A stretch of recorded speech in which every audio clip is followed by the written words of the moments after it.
তোমাদের আজকে নাটি বানানো কিভাবে আমি শিখছি তা আজকে বলতেছি। মায়াপুর থেকে আনছিলাম ছোট ছোট ফুল, ফুলের নামটা ঠিক জানি না। এই জায়গাটা ফাঁকা দেখছো, এই যে এখন রুম হবে এখানে। গুড মর্নিং সবাইকে। আজকে মা আর আমি আবার হাঁটতে বেরিয়েছি মর্নিং ওয়াকে।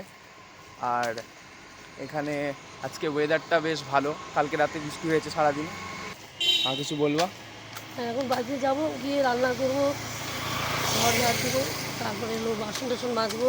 ঠিক ঠিক, মার তো অনেক কাজ সকাল সকাল বাড়িতে গিয়ে ভাবতে হবে আর কি। এখনও মার সিদ্ধান্ত নেয়নি আর কি কী করবে। আমাদের বাড়ির পাশে এখানে একটা শিব মন্দির আছে আর মা প্রণাম করছে। এই যে এই শিব মন্দিরটা আমাদের বাড়ি থেকে কাছেই, তা প্রতিবার এই মন্দিরটার মধ্যে জল ঢালতে আসি। এটা বাড়ির থেকে অনেকটা কাছে হয়, তাই জন্য আমরা প্রতিবার এখানেই আর কি আসি শিবরাত্রিতে। এখানেই ভালো লাগে জল ঢালতে অন্য মন্দিরের থেকে। অন্য মন্দিরগুলো যেহেতু দূরে হয় তো মা যেতে পারে না, তাই জন্য এই মন্দিরটা অনেকটাই কাছে। তো এই দেখো গাইজ, এখানে রাস্তার ধারে এতগুলো কুকুর, আর এই কুকুরগুলো সারাক্ষণ এইভাবে থাকে। রাস্তা দিয়ে হাঁটতে ভয়ও লাগে, রাস্তায় হাঁটতে মা তো ভয়ও লাগে, কুকুর দেখলে আমার তো ভীষণ ভয় লাগে। এতক্ষণ হাঁটার পরে না এখন খুব গরম লাগছে। এখন বাড়িতে গিয়ে ফ্যানের হাওয়া প্রথমে খাবো, তারপরে ঘর ঝাড় দিব, রান্না বান্না করবো।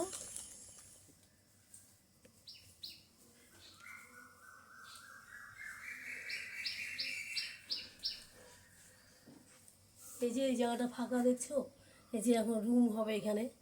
তা পরবর্তীকালে ইচ্ছা আছে, দেখি কি হয়।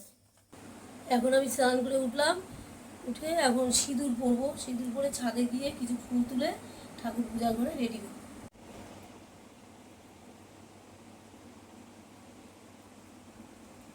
আমার এখন ঠাকুর ঘর, এখন আমি ফুল তুলতে যাচ্ছি। ছাদে কটা ফুল লাগাইছি, এই যে দেখো এই গাছে 3টা ফুল ফুটছে। এই যে আমার 3টা ফুল এই গাছে, সুন্দর হয়েছে দেখুন।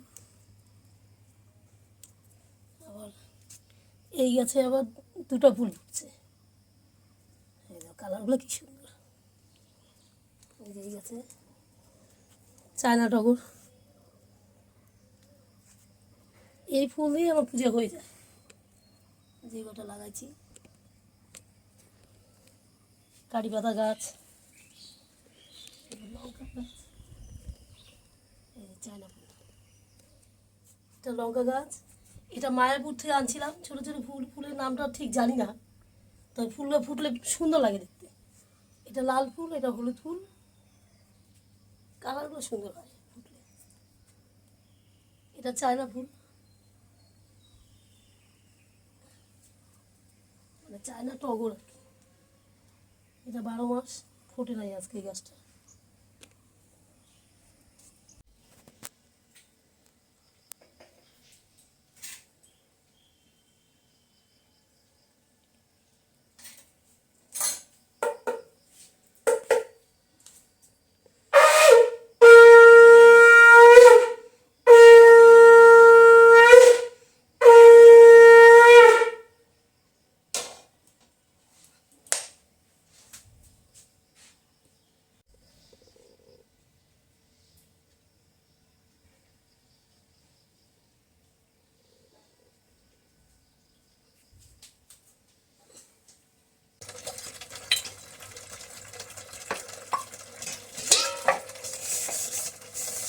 সকাল থেকেই পড়াশোনা করছিলাম, কারণ সামনেই আমার পরীক্ষা আর মাত্র 2 দিন বাকি। আমি তো একটু চিন্তায় আছি, কারণ 2 দিন পরেই পরীক্ষা। তো এই দেখো আজকে ম্যাথ ক্লাস করছিলাম স্যারের, আর স্যার খুব ভালো ম্যাথ শেখায়। ইউটিউব থেকে ক্লাস করি আমি স্যারের, খুব ভালো ব্যাংকিংয়ের জন্য। গাইজ আমার বড্ড খিদে পেয়ে গেছে, সকাল থেকে পড়াশোনা করছিলাম আর ভালো লাগছে না, এখন মনে হচ্ছে কিছু খাবো। দেখি রান্নাঘরে গিয়ে মা কী রান্না করছে। কি রান্না করছো মা? এই যে আলু পটলের তরকারি হয়ে গেছে, আর আলু ভাজলাম, আর কাঁচা কলা আলু শুক্তা করবো, আর ডাল বাটবো, বড়া করবো। তারপর রান্না শেষ হয়ে যাবে, তারপর খেতে দিব। এই যে মা রান্না বান্না প্রায় সেরে দিয়েছে, এখন একটু পরে আমাকে খেতে দিবে। আমারও প্রচণ্ড খিদে পেয়েছে। কালকের ম্যাচটা দেখছিলাম guys, India versus Sri Lanka, 3rd ODI।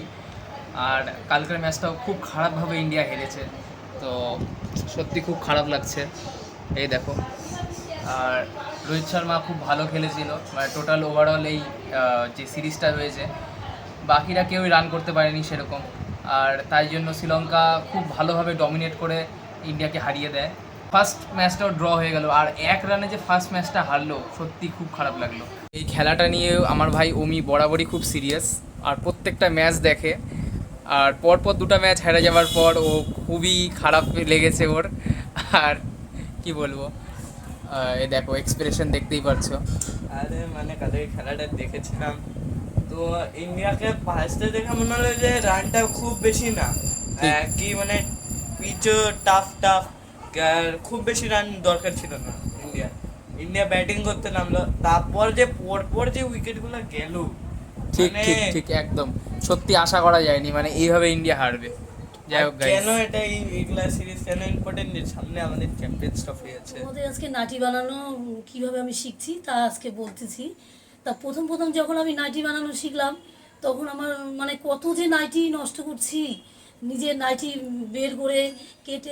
লকডাউনের সময় আমি দেখলাম ফাঁকাই, তা ইউটিউব দেখে কিছু নাইটি বানানো শিখছি। তা নাইটিটা শেখা আমার পুরো কমপ্লিটই হয়ে গেছে প্রায়। তা আমার বেশ ভালোই আনন্দ লাগছে যে আমি নাইটি বানানো শিখছি। এবার এই নাইটিগুলো নিয়ে আমি দোকানে নিয়ে যাচ্ছি, আমাদের দোকান আছে, দোকানে আমি বিক্রি করতে পারতেছি, এটাই আমার একটা আনন্দ। ঠিক আছে বন্ধুরা, আমার ভিডিওটি ভালো লাগলে লাইক কমেন্ট সাবস্ক্রাইব করে দিও। আবার পরবর্তীতে দেখা হবে। Tata, bye bye.